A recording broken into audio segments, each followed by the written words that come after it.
For years, the Smith family avoided the attic.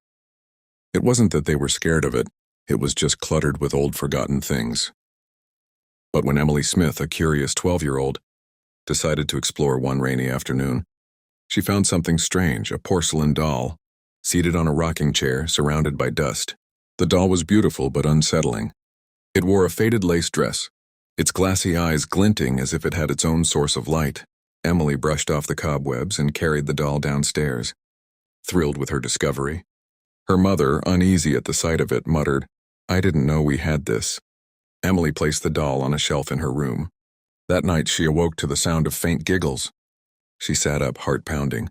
The doll, now on the floor, seemed to be staring at her bed. Its head was tilted slightly and one tiny porcelain hand was raised. Did I leave you there?" Emily whispered. She set the doll back on the shelf and crawled under her covers. But sleep wouldn't come. The next morning, strange things began to happen. Emily's older brother, Jack, slipped on a puddle of water that seemed to come from nowhere, breaking his wrist.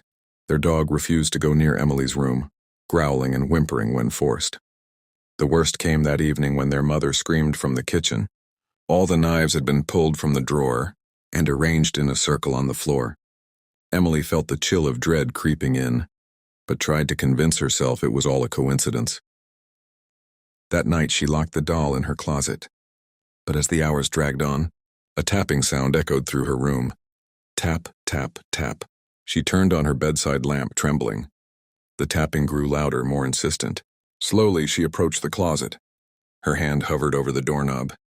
When she finally swung the door open, the doll sat upright, its tiny porcelain hands pressed against the inside of the door.